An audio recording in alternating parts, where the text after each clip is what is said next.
ये है prime news, क्योंकि सच जरूरी है। नमस्कार, स्वागत है आपका प्राइम न्यूज में और 5 बजे की तमाम बड़ी खबरों के साथ मैं हूं जब्बार खान। बुलेटिन की शुरुआत करेंगे उस खबर से जिसको लेकर के आज पूरे देश में कहीं ना कहीं एक चर्चा बनी हुई थी। दरअसल घाटी के अंदर, जम्मू कश्मीर के अंदर आज बुरहान वानी की बरसी मनाए जाने की खबर को लेकर के पूरे तौर पर प्रशासन से लेकर के पुलिस और आर्मी के जवान सतर्क थे। बुरहान वानी के इस बरसी को लेकर के कहीं ना कहीं हिजबुल मुजाहिदीन के दूसरे लोग और घाटी में कुछ लोग उसकी बरसी मनाने के लिए जद्दोजहद कर रहे थे। हालांकि पुलिस की तरफ से, सरकार की तरफ से और प्रशासन की तरफ से इस बात की पूरी रोक लगा दी गई थी और इसी के चलते कहीं ना कहीं तमाम रास्तों को जो कि शहर से बाहर जाते हैं और शहर की तरफ आते हैं उनको सील कर दिया गया था। दूसरी ऐसी तमाम वो चीजें, प्रिकॉशनरी स्टेप्स जो कि हो सकते थे, सरकार की तरफ से लिए गए ताकि किसी किस्म की कोई अनहोनी ना हो सके। सेना ने एहतियातन घाटी के बाकी हिस्सों में भी लोगों की आवाजाही पर पाबंदी लगाई। साथ ही साथ इंटरनेट और दूसरी चीजों पर बैन किया गया। पूरे कश्मीर में किसी भी अप्रिय घटना से निपटने के लिए बड़ी संख्या में पुलिस और अर्धसैनिक बलों को भी तैनात किया गया। घाटी की मौजूदा स्थिति के मद्देनजर जम्मू में भगवती नगर आधार शिविर से अमरनाथ यात्रा अगले आदेश तक रद्द भी कर दिया गया। अधिकारियों ने बताया कि कश्मीर में भारी संख्या में पुलिस और अर्धसैनिक बलों के जवानों को तैनात किया गया है और कानून व्यवस्था के स्थिति बनाए रखने के लिए इंटरनेट सेवाएं भी बंद की गई हैं। जैसा कि हम आपको बता रहे हैं, अलगाववादियों द्वारा बुलाई गई हड़ताल के कारण घाटी में सामान्य जनजीवन भी बाधित है और प्रशासन ने कर्फ्यू जैसे प्रतिबंध लागू किए हैं। तो ये वो प्रिकॉशनरी स्टेप है जिसको सरकार ने लिए है। हालांकि आप अपने टीवी स्क्रीन पर देख रहे हैं कि किस तरीके से आज फौज के जवानों से लेकर के सीआरपीएफ की टुकड़ियां और दूसरे तमाम अर्धसैनिक बल मार्च कर रहे हैं सड़कों पर। चूंकि बुरहान वानी की बरसी पर घाटी में कहीं ना कहीं उसकी बरसी को मनाने के लिए एजिटेशन का, प्रोटेस्ट करने का, विरोध प्रदर्शन करने का इस बीच में खदशा लग रहा था और इसी के मद्देनजर प्रशासन और सरकार की तरफ से ये स्टेप उठाया गया है।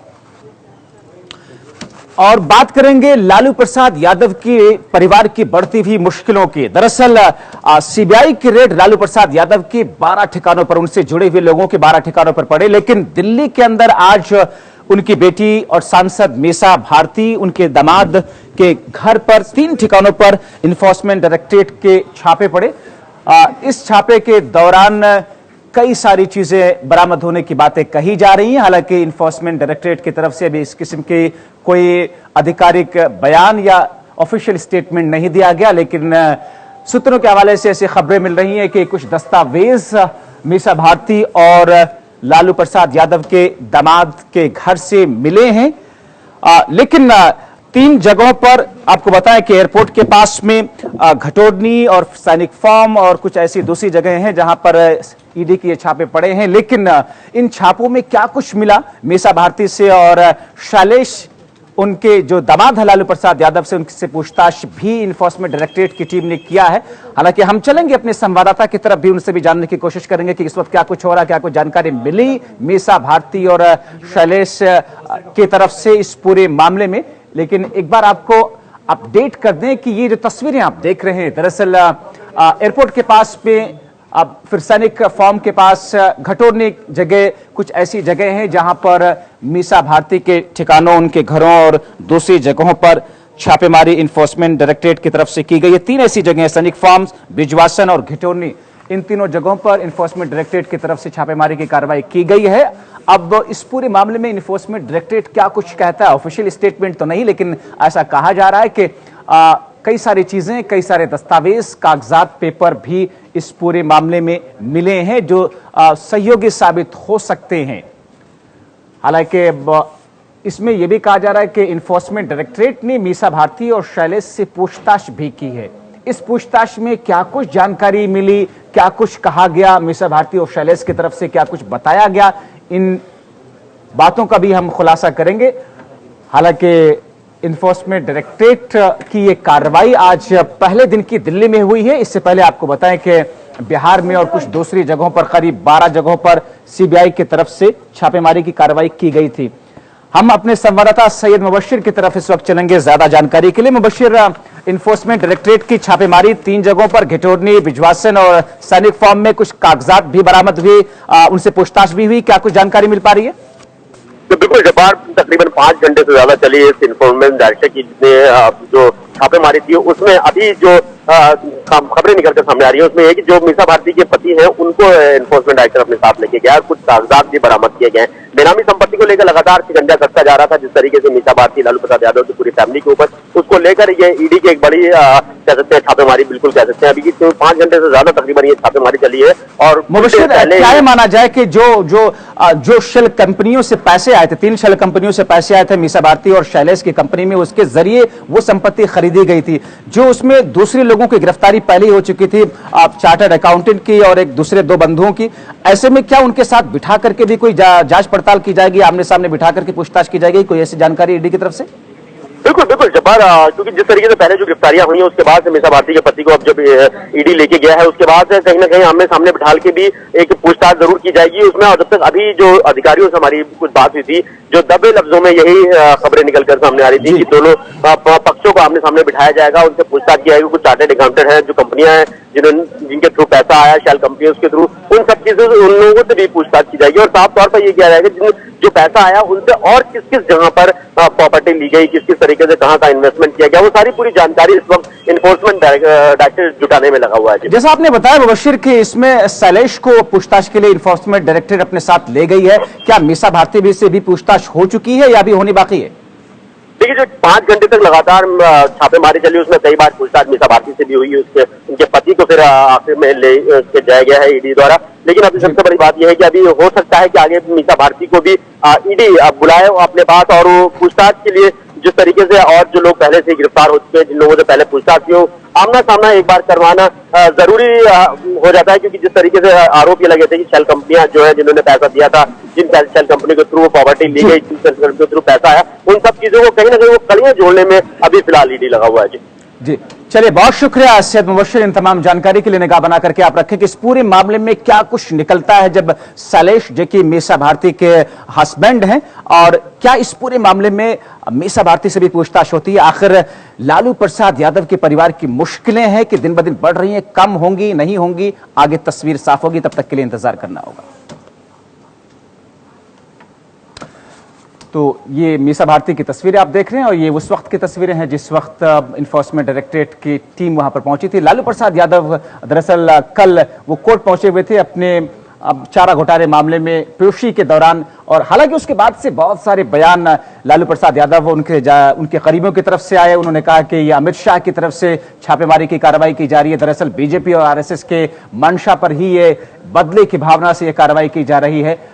हालांकि इस पूरे मामले में एक हैरत की बात यह है कि नीतीश कुमार की तरफ से अभी कोई बयान नहीं आया, क्योंकि तेजस्वी यादव जो कि डिप्टी सीएम है बिहार गवर्नमेंट में, उनके ऊपर भी एफआईआर दर्ज हुआ है, छापेमारी हुई है। लेकिन क्या ऐसी सिचुएशन में तेजस्वी यादव अपने पद पर बने रहेंगे नहीं रहेंगे, ये एक सवाल निशान है। और बात दरअसल उत्तर प्रदेश के नजीबाबाद इलाके से एक ऐसे शख्स की गिरफ्तारी की करते हैं जिसे एटीएस गुजरात और उत्तर प्रदेश की एटीएस ने गिरफ्तारी करने के लिए जाल बिछा रखा था। दरअसल बंबई ब्लास्ट जो कि 93 में हुआ था, जिस ब्लास्ट के मामले में हथियार सप्लाई करने के वाले मामले को लेकर के कहीं ना कहीं पुलिस को तलाश थी, मुंबई गुजरात एटीएस को और उत्तर प्रदेश की एटीएस को। ऐसी स्थिति में तलाश चल रही थी, जारी थी, लेकिन आज ये बड़ी कामयाबी मिली है जब टाडा के आरोप में इस आरोपी अब्दुल कदीर को गिरफ्तार किया गया है। हालांकि इसके ऊपर आरोप है 93 में ब्लास्ट में हथियार सप्लाई करने में शामिल होने का आरोप लगा है, जो कि विस्फोटक जो कि गुजरात के जामनगर में उतारे गए थे उसमें भी अब्दुल कदीर का रोल था। हालांकि बिजनौर के एक गांव में अब्दुल कदीर रह रहा था अपने परिवार वालों के साथ में।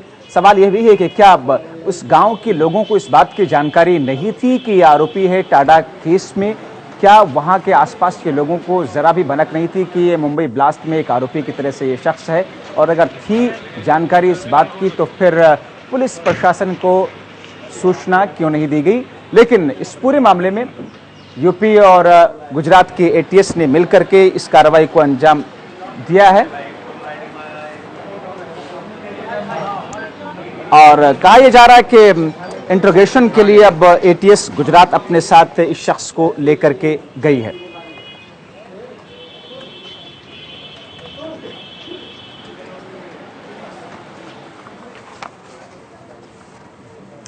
मौतें किसी भी वजह से हों, लेकिन जब मौत अस्पताल में एक ऐसी स्थिति से जूझते हुए होती है कि अस्पताल के अंदर एक एंटी रेबीज इंजेक्शन नहीं है, इस वजह से एक बच्चे की मौत हो जाए, तो कई सारे सवाल अपने आप में खड़े होते हैं अस्पताल के ऊपर, प्रशासन के ऊपर, स्वास्थ्य महकमे के ऊपर, क्योंकि इस मौत के लिए जिम्मेदारी किसकी तय होगी। रिपोर्ट देखिए।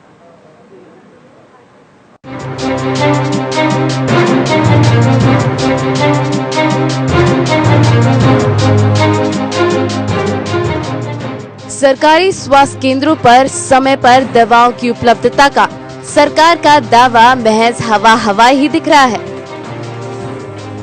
समय पर दवा और इलाज नहीं मिलने की वजह से लोगों को अपनी जान तक गंवानी पड़ रही है।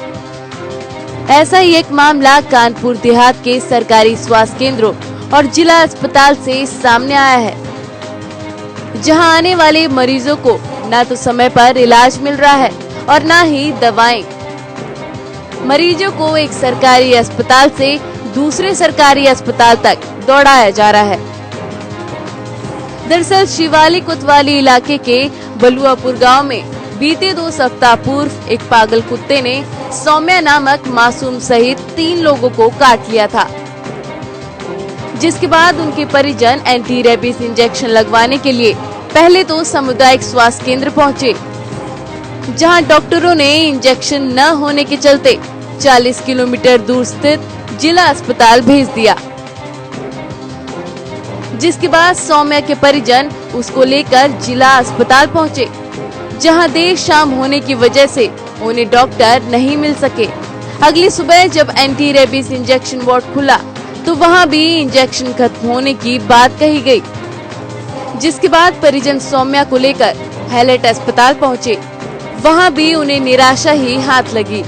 हार कर सौम्या के परिजन उसे घर ले आए, जहां उसकी हालत बिगड़ गई और उसकी मौत हो गई। फिर अस्पताल ले गए, जिला अस्पताल। हाँ, फिर क्या बात हुई? फिर वो यानी कानपुर के लिए यानी दौड़ चले गए। फिर उसके बाद फूलबाग वाले में गए। फिर वहाँ से आके ऐसे ही दौड़ते गए। बोल रहे हैं कि है नहीं और दवा दे दी थी। क्या नहीं है? क्या नहीं है? दवा नहीं, इंजेक्शन नहीं है। फिर आप कहाँ ले गए? फिर हमने कहा यहाँ जरावा है, जरा ही रहे। और फिर कहाँ ले गए थे आप? कानपुर। कानपुर में वहाँ क्या जवाब मिला था आपको? वहाँ से रिफर कर देते थे कि यहाँ वहाँ आ जाओ, वहाँ से फिर वहाँ आ जाओ, तो फिर उधर बोले वहाँ आ जाओ। फिर फूलबाग गए, वहाँ भी बंद था, कह रहे है नहीं। वही बलुआपुर गांव के ही पागल कुत्ते के काटने के शिकार और लोग भी सामुदायिक स्वास्थ्य केंद्रों सहित जिला अस्पताल के चक्कर काट रहे हैं। वे भी कानपुर के हैलेट पहुंच चुके हैं, लेकिन अभी तक उन्हें भी इलाज नहीं मिल सका। वो साथ में कुत्ता ने काटा था, पागल था। फिर क्या हुआ? दवा लेने गए अकबरपुर, वहाँ इंजेक्शन मिला नहीं, टीका भी नहीं लग पाया। जिला अस्पताल गए थे इंजेक्शन लगवाने के लिए? जी हाँ। इंजेक्शन मिला कि नहीं मिला? नहीं मिला। इसके बाद कहाँ गए आप? इसके बाद वर्षला गए, वहाँ भी इंजेक्शन नहीं मिला। वहीं स्वास्थ्य विभाग के आला अधिकारी सूबे में एंटी रेबीज का इंजेक्शन न होने की बात कर पल्ला झाड़ रहे हैं। आला अधिकारियों का कहना है कि एंटी रेबीज इंजेक्शन बनाने वाली कंपनी में टेस्टिंग होने का काम चल रहा था और पूरे कानपुर देहात जनपद के अलावा अन्य कई जनपदों में ये पूरी सप्लाई की शॉर्टेज रही है। अब हमारे पास इंजेक्शन आ गया और हम लोग दे रहे हैं। स्वास्थ्य महकमे की लापरवाही ने एक मासूम की जिंदगी छीन ली। अब देखना ये होगा कि इस घटना के बाद जिम्मेदार अधिकारी लापरवाह कर्मचारियों पर आखिर क्या कार्रवाई करते हैं। कानपुर देहात से रमाकांत गुप्ता, प्राइम न्यूज।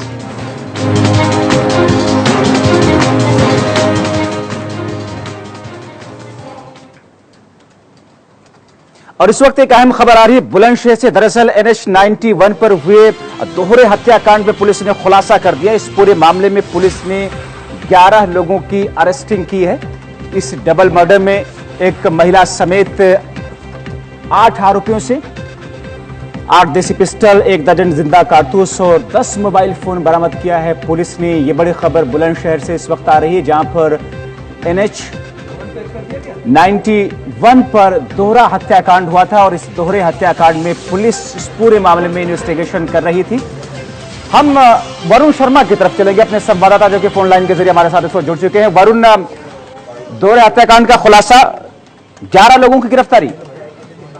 जी बिल्कुल बता दूं, पूरा मामला पिछले 22 तारीख का मामला है और डबल मर्डर ये हुआ था NH 91 पर, जोधपुर गांव पड़ता है। वहां पर एक पति पत्नी को दिन दहाड़े गोली मारकर हत्या कर दी गई थी। पुलिस की सिरदर्दी बनी हुई थी। NH 91 पर जो हत्या हुई है उसका आज खुलासा हुआ है। 11 लोगों को इसमें गिरफ्तार किया गया है, जिसमें एक महिला भी शामिल है। इसमें वजह जो निकल के आई है, पुरानी रंजिश वजह थी। पुरानी रंजिश में पहले जो आरोपी उनकी मर्डर हो गया था, उसी के चलते इन्होंने एक योजना बनाई जिसमें 11 लोग शामिल थे। तो पुलिस ने 11 के 11 लोगों को गिरफ्तार करके जेल भेज दिया गया है, जिसमें एक महिला भी शामिल है। चलिए, बहुत शुक्रिया वरुण शर्मा इन तमाम जानकारी के लिए। तो बुलंदशहर से ये बड़ी खबर है, जहां पर पुलिस ने दोहरे हत्याकांड में वर्कआउट करते हुए इस पूरे केस का खुलासा कर दिया है, डिस्क्लोज कर दिया। इसमें 11 लोगों की गिरफ्तारी हुई है, जबकि 8 देसी पिस्टल, 1 जिंदा कारतूस और 10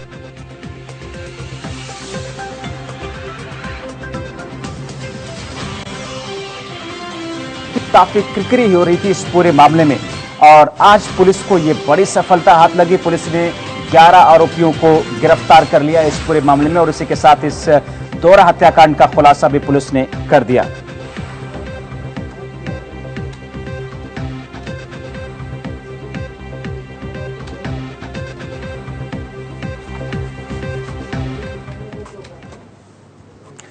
आगे बढ़ते हैं और बात करते हैं नेताओं की, लीडरों की या उन लोगों की जिनके ऊपर जिम्मेदारी होती है देश चलाने की, समाज को बेहतर बनाने की। एक ऐसा बयान एक ऐसे मंत्री की तरफ से आया है जिस बयान के आने के बाद कहीं ना कहीं सवाल उठने लगे हैं कि ये बयान आखिर मंत्री ने क्यों दिया, इसके मायने क्या निकाले जाएं। और जब ऐसे जगहों पर असीन ऐसे लोग ही इस किस्म की बेतुकी बातें करेंगे तो फिर दूसरों के बारे में क्या कुछ कहा जाएगा। रिपोर्ट देखिए।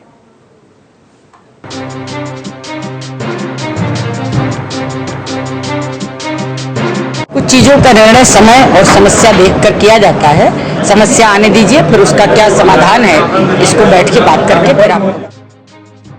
सूबे में मंत्री शिक्षा को लेकर कितने सजग हैं, उसकी गंभीरता को बताने के लिए प्रभारी मंत्री अर्चना पांडे का ये बयान ही काफी है। मंत्री महोदय समस्या आने के बाद कार्रवाई का इंतजार कर रही हैं। अब आपको मंत्री के बयान का पूरा वाकया समझाते हैं।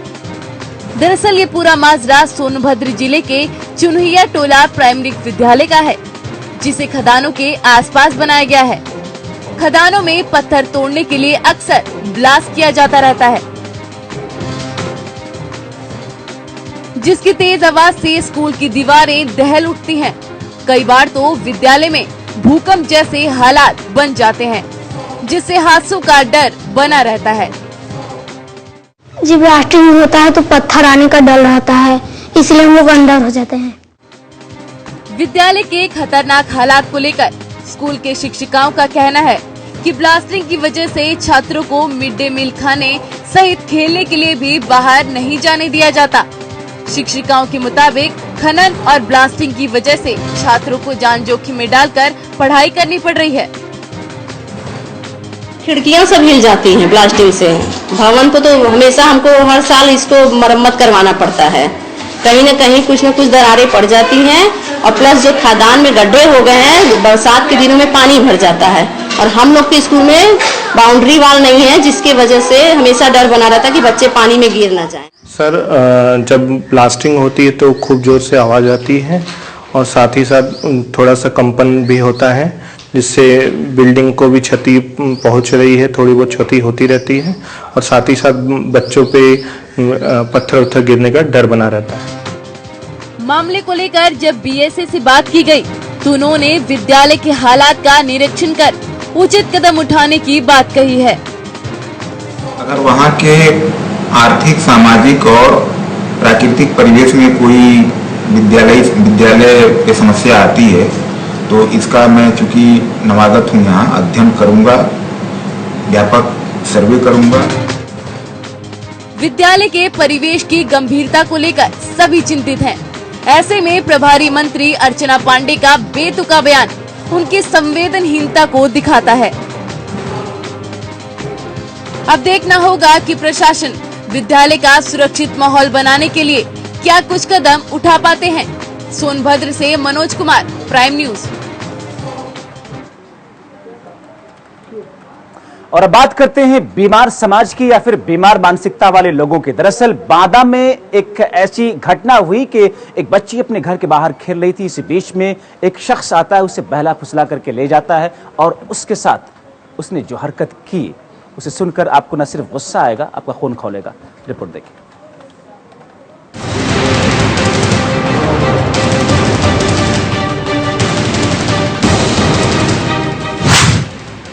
बांदा में शर्मसार हुई मानवता। मासूम बच्ची के साथ हैवानियत। वारदात के बाद आरोपी फरार। बांदा के रगौली गांव में उस समय दहशत फैल गई जब वहां एक मासूम बच्ची के साथ रेप की घटना सामने आई। बताया जा रहा है कि मासूम बच्ची घर के बाहर खेल रही थी, तभी गांव का एक दबंग युवक उसे बहलाकर अपने घर ले गया और उसके साथ रेप कर वहां से फरार हो गया। काफी देर तक जब बच्ची अपने घर नहीं पहुंची तो उसके परिजनों ने तलाश शुरू की, जिसके बाद बच्ची बेहोशी की हालत में आरोपी के घर से बरामद हुई। शाम हो गई तो हम इसे ढूंढने निकले हैं। जब ढूंढते ढूंढते सबके घर गए, सबके पता लगाया तो किसी घर में नहीं मिली। पता लगा कि वेद यादव के घर में है। उसके घर में हम गए तो मेरी बच्ची भी होश पड़ी थी और वहाँ से जैसे लेके आए तो मेरी बच्ची चुपचाप बैठे रहे हो, सुलेनामा के लिए बोल रहे थे। थानेदार सुलेनामा करा रहा था। हाँ, बोल रहे थे कि सुलेनामा करवा देते हैं और बच्ची के साथ दुष्कर्म हुआ और कह रहे सुलेनामा कर लो। हाँ, पैसे दिला रहे हैं आपको। कितने पैसे दिला रहे थे? हमसे पूछ रहे थे कि कितना पैसा चाहिए तुम्हें। घटना के बाद पीड़ित बच्ची के परिजनों ने मामले की शिकायत बबेरो थाने में की, लेकिन शिकायत पर कार्रवाई के बजाय पुलिस पीड़ितों पर ही सुलह का दबाव बनाने लगी, जिसके बाद पीड़ितों ने उच्च अधिकारियों से मदद की गुहार लगाई। मामले संज्ञान में आते ही उच्च अधिकारियों ने केस दर्ज कर कार्रवाई की बात कही है। एफआईआर लिखी गई है, मेरी बात नहीं पानी के बाद एफआईआर लिखी गई है। ये मेडिकल कराने को तैयार नहीं थे। अभी थाने से जो मिला है सूचना उसके आधार पर बता रहे हैं। ये मेडिकल कराने को महिला यहाँ थी नहीं, ये शायद डर के या किसी कारण से यहाँ से चली गई थी, इससे संपर्क नहीं हो पा रहा था। तो अभी मैंने इसको कहा है कि आप तुरंत मेडिकल करवाइए और इसके आधार पर आगे कार्रवाई होती है। नहीं, ऐसा कुछ नहीं होगा। जो भी मेडिकल की कार्रवाई होगी और जो आगे जो हमको तथ्य सामने आएंगे उसके आधार पर कार्रवाई होगी। किसी के दबाव में कोई कार्रवाई ऐसी नहीं होगी।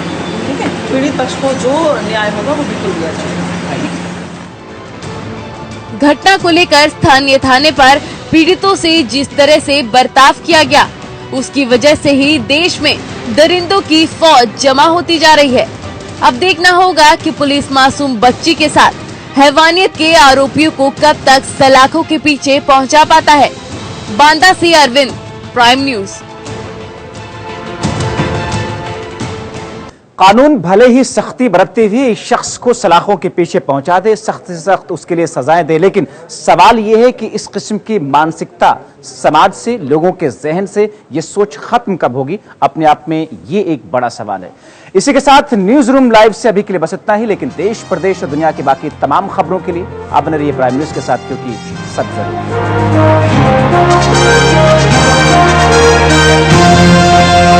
ये है प्राइम न्यूज, क्योंकि सच जरूरी है।